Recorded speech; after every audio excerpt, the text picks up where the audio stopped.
Assalomu alaykum hammaga, hormanglar, charchamayapsizlarmi? 2025-yilning eng oxirgi oyi, eng oxirgi imkoniyat oyi deb ayta olaman. Chunki hali bozor to'liqligicha yopilgani yo'q. 20-25 dekabrgacha bemalol ishlash imkoniyati bor. Xo'p, shu o'rinda The Fivers haqida aytib o'tmoqchiman. The Fivers 2016-yilda tashkil topgan, hozirgi kundagi eng kuchli brokerlardan biri va boshqa brokerlar taklif bera olmaydigan taklifni berishgan bular, ya'ni scale up accountingiz 5K lik account bo'ladimi, 5 minglik account bo'ladimi, 100 minglik account bo'ladimi, hamma accountlaringizni 500 minggacha olib chiqsangiz bo'ladi, hamda menga o'xshab bemalol oylik olish imkoniyati bor. Va 350 mingdan boshlab siz 100% lik bu yoqdan qilgan daromadingizni ham olsangiz bo'ladi. Unda nimaga foyda qiladi ular desanglar, sizlarni qilayotgan treydlaringizni copy paste qiladi xolos. Sizlarga kontrakt asosida oylik berishadi. Qolgan hamma programmalar haqida, The Fivers qonun qoidalari haqida to'liq tushuntirib aytib o'tib ketganman. Buni undan oldingi chiqargan videolarimni ko'rsanglar bo'ladi. 3 xil programmasi bor, ularni haqida to'liq tushuntirganman. Hashtags, Hypergrowth, Bootcamp hamda qonun qoidalari, foydali kunlar, hamma qonun qoidalarini to'liq tushuntirganman. Bemalol YouTube kanalimga kirib ko'rib olsanglar bo'ladi. Xo'p, men ishlash strategiyam haqida aytib o'tib ketmoqchiman endi. Ishlash uslubim juda ham oddiy. Hamma kutgan nimadir sirli narsalar yo'q bu yerda. Men shunchaki o'zimga oddiy va juda sodda bo'lgan ishlash uslubimni topganman. Bu men uchun tizimli savdo, o'zgaruvchan emas. Men bu yerda bunisini отказ qilmaydi. Ya'ni faqat bir marta men o'sha joyga borsa bo'ldi, kiraman. Yoki men bu joyga borsa bo'ldi, kiraman. Chunki men har doim limit bilan ishlayman. Market bilan 99% kirmayman. 1% kirishim mumkin market bilan. O'shanda ham juda uverin bo'lib, nimadirlar bo'lmasa, atak market bilan umuman kirmayman. Даже 1 pips yetmasa ham market kirmayman, просто kutib o'tiraman. Hamma ishlashim ham limitga asoslangan. Limit qo'yiladi, 1 ga 2, 1 ga 3 соотношениеda olinadi, olib chiqib ketiladi, bo'ldi. Boshqa narsa emas. Xo'p, endi bunga tushuntirish berib o'tmoqchiman, qaysidan qanaqa ishlayman. Xo'p, birinchi men kunlik daily ochaman, hamda 4 soatlikka boraman. Undan keyin 1 soatlik hamda 30 minutlik time frame minimum. 30 minutlik minimum. Bularga boraman. Menga bu yerda kerak bo'ladigan narsalar FVG, OT bo'ldi. Hamda SMT. Menga kerak bo'ladigan nimalarim, qurollarim, ya'ni tasdiqlarim desam bo'ladi. SMT. Bo'ldi, boshqa narsa kerak emas. Mana shu narsalar orqali men ishlayman. Xo'p, nimalar orqali ishlayman? BCL, buy side liquiditydan keyin ishlayman, sell side liquiditydan keyin ishlayman. Tepada yozganimdek OTF, FVG, SMT ni ishlataman. Sessiyalarni ishlataman, ketma-ketligini, ya'ni chunki sessiyalarda hozir yozib qo'yaman. Sessiyalar men uchun bu IMD pattern hamma biladi. Accumulation, manipulation, distribution. Ya'ni Osiyo men uchun accumulation qiladi, London manipulation qilib beradi, New York esa distribution. Sessiyalar men uchun bu IMD patterni. Mana shu uchun sessiyalar ham kerak menga. SMT hamma bilgan SMT bu. Ya'ni high low'larida yoki men bu sessiyalarda high low'larida menga SMT kerak bo'ladigan juda ham kerakli tool. Undan keyin yana qachon ishlayman? Undan keyin newslardan keyin ishlayman. Newslardan keyin faqat hamma newslarda emas, 5 ta 6 ta newslardan keyin. Hop. 5 ta 6 ta newsdan keyin ishlayman. Sababi hamma newsda ishlamasligim sababi o'ziga yarasha sababi bor. Chunki har bitta news razvorot qilmaydi. Razvorot qiladigan newslardan keyin ishlayman. Unda ham srazi ketayotgan joyida emas. Ya'ni kutaman. Menga kerakli bo'lgan tochkalarni, kerakli bo'lgan pozitsiyani berishni kutaman. Keyin shunchaki 0.5% risk qilaman. 1.6 bilan chiqib ketaman u yerda. Newslarda faqat newsdan keyin. Newsda umuman kirmayman. News oldi, menga juda ko'pchilik newsdan oldin savdo qiladi yoki o'sha kuni savdo qilmaydi. Ya'ni news nimadirni hal qiladi deb o'ylaydi. Menga esa newsdan keyingi narsa qiziqroq. O'sha men uchun sal nimadirlarni ko'rsatib berishga, nimadirlarni ishlab olishga imkoniyat yaratib beradi deb o'ylayman. Xo'p, endi bularga to'xtaladigan bo'lsak, buy side'dan keyin nimaga, sell side'dan keyin nimaga? Aytganimdek, kunlikdan 4 soatlikka olaman, keyin 1 soatlikka menga o'zimga kerakli bo'lgan nuqtalarni topgunimcha ishlayveraman. Xo'p, oxirgi buy side'ni olaman. Oxirgi buy side'dan keyin o'zimga shu buy side liquidity, sell side liquidity zonalarini chizaman. Bu zonalarni chizgandan keyin aytaylik men bu yerda. Mana oxirgi sell side, bundan oldin deylik. Mana bu oxirgi buy side. Ko'rib turganlaringdek, men bunisini o'chirib tashlay.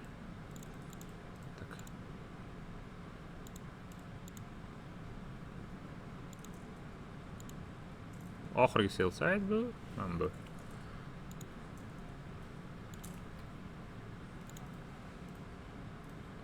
Oxirgi buy side va oxirgi sell side. Ya'ni sizlar bu tomonni nazarda tutmanglar. Men bu anaqani aytyapman. Men bu buzilishini ko'rsatmoqchiman sizlarga va buni buzilishini ko'rsatmoqchiman. Menga mancha sell side va buy side'lar qiziqroq. Ya'ni men buy side'dan keyin yoki sell side'dan keyin ishlamayman demayman. Menda faqat hamma buy side, hamma sell side'dan keyin emas. Menga o'zimga kerakli, qiziqarli bo'lgan sell side va buy side optionlari bor va bu nuqtalarni kutaman. Bu nuqtalarga borgandan keyin SMT bilan foydalangan holatda GBP va euro USD va GBP USD ikkalasiga ham limit qo'yaman. Ikkalasi ham birdaniga olish mumkin emas. Sababi har doim o'zingizlar ham e'tibor berasizlar. Birinchi bittasi buy side'ni yechadi, ikkinchisi yecha olmay orqaga qaytib ketib qoladi. Aytaylik, men bunimiz GBP USD bo'lsa, bunimiz euro USD. O'sha kirgani men uchun aktiv bo'ladi-da, kirmay qolgan limitimni o'chirib tashlayman. Xuddi shunaqa sell side'ga ham. Ya'ni sell side'ga ham ikkalasiga ham limit qo'yaman. Euro USD, GBP USD ham qo'yaman. Bittasi pastroq tushib keyin qaytadi, bittasi mana tushmay qaytib ketib qoladi. Ya'ni SMT bo'lib qoladi mana bu joyda. SMT juda kerakli narsa men uchun, kerakli tool. Aynan mana shu kirgan ikkalasiga ham qo'yaman limit. Ikkalasiga ham qo'yganimdan keyin bittasi olmayapti. Olmagandan keyin men buni o'chirib tashlayman. Eng kerakli va eng muhim joyi men bu ham 1% yurgandan keyin darhol bezubitkiga qo'yib qo'yaman. Sababi sell side, bu buy side, ya'ni bularni buzgandan keyin dalshi ketib qolishi mumkin. Buni hech kim garantiya bermaydi. Men bu yerda masalan ko'rgan bo'lsanglar, yechgandan keyin qanchadir qaytdi. Agar men bu joyda bezubitga qilinmaganda stop lossga ketardi. Chunki orqaga qarab ketyapti. Xuddi shunaqa holatlar bo'ladi. Ya'ni har doim 1% dan keyin men srazi bezubitkiga qo'yib qo'yaman. Yoki men bu sell side aytadigan bo'lsam, sell side olyapti, olgandan keyin ketyapti. Men bu yerda 1 ga 2, 1 ga 3 bemalol. Men buning o'zi уже 1 ga 3 deb beryapti-da. 1 ga 3 deb beradi, srazi chiqib ketasiz. Men bu joygacha kutib o'tirish shart emas. Men sell side, buy side buzilishiga kutib o'tirish shart emas. Menda shunaqa. Ya'ni ikkalasiga ham limit qo'yaman. GBP ga ham, euro USD ga ham limit qo'yaman. Men ko'rayotgan bo'lsanglar. Men bunisi, men buni. Bunga qaranglar.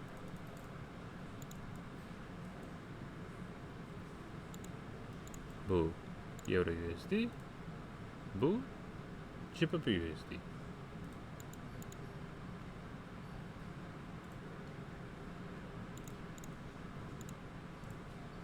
Tak. Da, men bunisi. Men bu harakat. Ya'ni bittasi keladi-da baribir. Bittasi keladi va buzadi. Men bu yerdagi sell side'nikini qaraylik. Sell side ikkalasi ham buzib ketgan. Ikkalasi ham buzib ketsa nima qilamiz desa, o'zi harakat ko'rinib turgan bo'ladi. Agar ikkalasi ham buzib ketish niyat bo'ladigan bo'lsa, ikkalasini o'chirib tashlash kerak prosta. Ya'ni narx harakati ikkalasi ham sell saytga birdek hujum qilayotganini ko'rayotgan bo'lsangiz, o'sha vaqt turib turishingiz kerak bo'ladi. Ya'ni buy saytga ikkalasi ham birdek hujum qilib kelyapti. Buy sayt oldi. Buy sayt olingandan limitimiz yo'q bo'ladi. Prosta buy sayt olingandan keyin nechidir pipsdan keyin limitlar qo'yiladi. Nechidir pipsligini men ochiq Telegram ochiq sotsial nimalarga aytolmayman. Nechidir pipsdan keyin sразу kirib ketish kerak bo'lmaydi. Bunda ham nechidir pips yurgandan keyin sразу kirilmaydi. Qanchadir pips bo'riladi, o'shanga 10-15 pips stop loss qo'yiladi va 1 ga 3 soatnishina bo'ladi. 1 ga 1 yurgandan keyin sразу bezubitga qo'yiladi. Bu buy side sell side temasi edi. Undan keyin OTFV ga qanday ishlanadi? OTFV ga hammada ishlaydigan OTFV ga hammada masalan OT tortish qanday bo'ladi? Eng oxirgi masalan men buni oxirgi low deb olsak, hozir oxirgi low desak, oxirgi highga tortaman. Bo'ldi. Men bu OT bilan menga FV ga qiziqroq. Men bu FV ga turibdi-yu. 4 soatlikdagi FV ga qiziq. Va bu FV ga ham men OTM ga moslashtirishim kerak. Chunki ikkalasi bitta. Ya'ni aka uka degan ibora bitta-yu. Men uchun FVG bilan OT mana shunaqangi ibora. Ya'ni FVG bilan OT ni ikkalasini bir xil ishlata olmasangiz, nikak ishlamaydi. Ya'ni bu joyga kelgandan keyin men bu joydan sirasi qaytish kerak. Lekin bu qanaqa holatda? Mana bu OT bilan FVG tochkalarimiz hammasi bir xil bo'lgan holatdagina qaytish kerak bo'ladi. OT FVG anaqamiz zonasi edi bu. Xo'p, sessiyalar va SMT ni aytdim, ya'ni sessiyalarni IMD shaklida ishlataman, chunki menda Dark Traderda nimasi bor, o'sha Dark Traderda indikatori orqali sessiyalarga qarab turaman. Osiyo sessiyasidan keyin Londonda ishlashim uchun Osiyoni olish kerak yoki deb boyagida SMT berish kerak. Alohida news temasi. News temasida menda aytganimdek 4 ta 5 ta newslar bor USD bo'yicha. O'sha newslardan keyin, news vaqti emas, newslardan keyin narx to'xtashi kerak. To'xtagandan keyin qanchadir to'xtagandan keyin siz limit qo'yishingiz kerak. Limit qo'ygandan keyin tepaga masalan yangilik chiqqan joygacha ishlab olsangiz bo'ladi. Sababi har doim juda ko'p yangiliklarni men ishlayotgan, men o'zim o'sha nazarda tutayotgan yangilik chiqqan joygacha odatda boradi. Endi bormay qolish ehtimoli bor. Men hech qanaqangi anaqa nima borish shart degan narsani aytmayapman. Ko'p holatda boradi demoqchiman. Ya'ni 60-70% holatda yangilik chiqqandan keyin yangilik chiqqan tochkaga narx qaytarib olib boradi.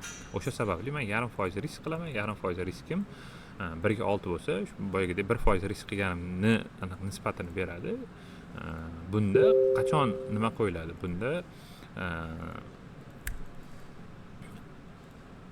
bezubitka 1 ga 2 yurgandan keyin qo'yiladi. 1 ga 2, 1 ga 1 o'ziga xohlab.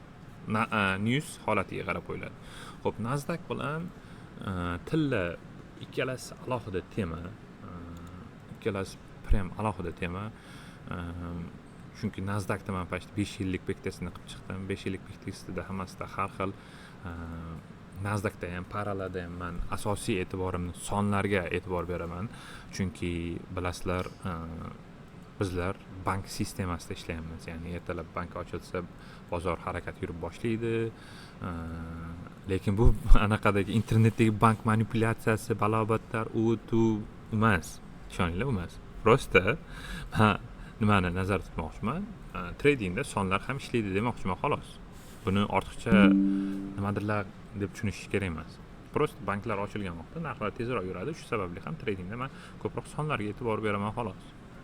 Sonlarni yaxshilayman, bir xillarini aynan nechidir songa qo'yishga harakat qilaman. Sababi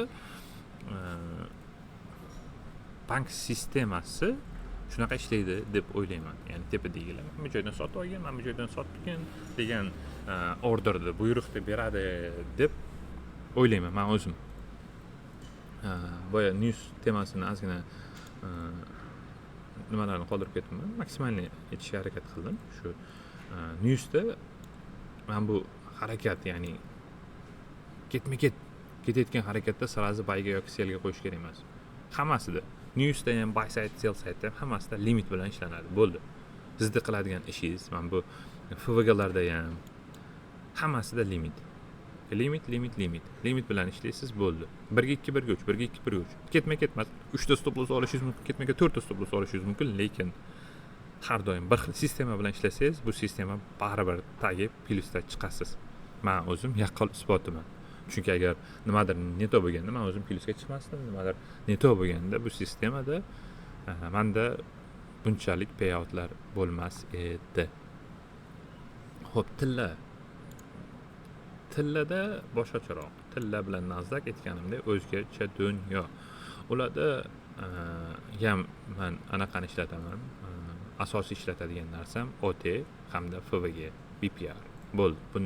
Bunda ham buy side, sell side temasi ishlaydi, faqat sal boshqacharoq. Bunda pipslari kattaroq bo'ladi. Kattaroq pipsdan keyin sell limit yoki buy limit qo'yishimiz kerak. Menga farqi yo'q.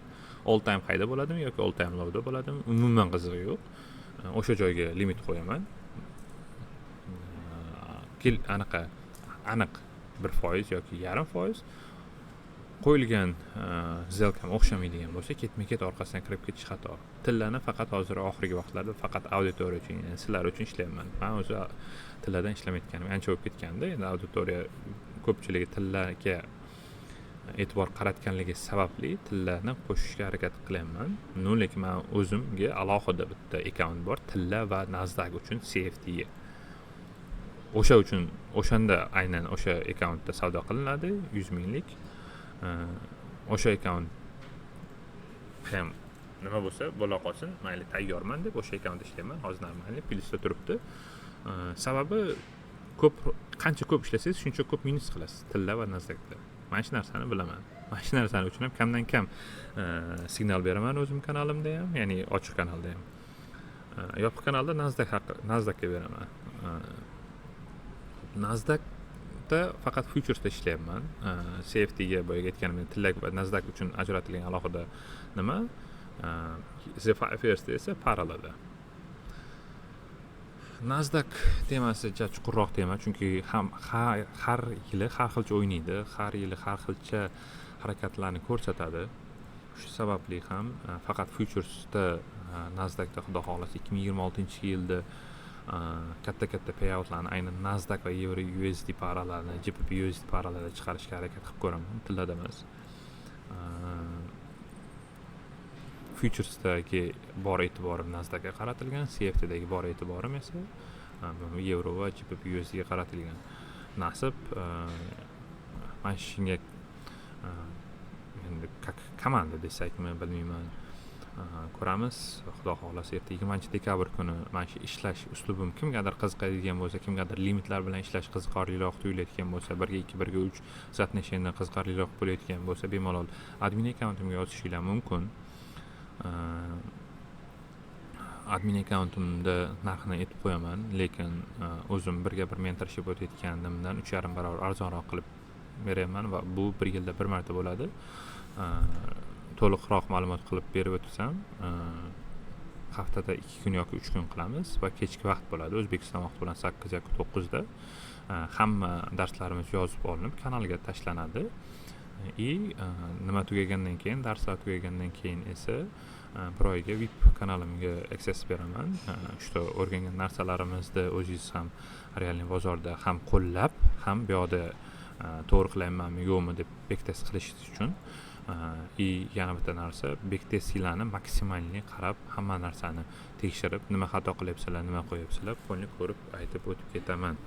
Ya'ni anaqa dars tugadi, bo'ldi, 1 oydan keyin xayr xo'sh emas. Ya'ni 1 oydan keyin ham lifetime butun umrga bizlar o'sha kanal turadi, o'sha kanal qoladi va hech qanaqangi nimalarsiz, o'zgartirishlarsiz, yana qo'shimchasiga nimadirlar update bo'ladigan bo'lsa, nimadirlar qo'shiladigan bo'lsa, bemalol o'sha kanalda aytib o'tib ketaveraman. Men buni massiviy nimadirlar qilish uchun emas, maksimum bo'lsa 10 ta 15 ta bo'lsa kerak. Agar chiqadigan bo'lsa, kimgadir qiziq bo'ladigan bo'lsa, qo'limdan kelguncha o'rgataman. Man nimani shortgacha, masalan, real shotda ham 180 mingdan ziyodroq yechgan bo'lsam, undan qanaqa qilib yechgan strategiyam, bu Fiverr'dan boshqa ko'p kompaniyalardan qanaqa qilib alohida strategiya emas. Hammasidan bitta strategiya. Hozir men sizlarga o'rgatayotgan ochiq ma'lumot, ya'ni ochiq nimadan, ya'ni bir xil strategiya yasaganman men. Mani mentorim faqat bitta bo'lgan. Va bu Shehroz, bilasizlar hammanglar, One PPSL. Undan boshqa mentor ko'rmaganman.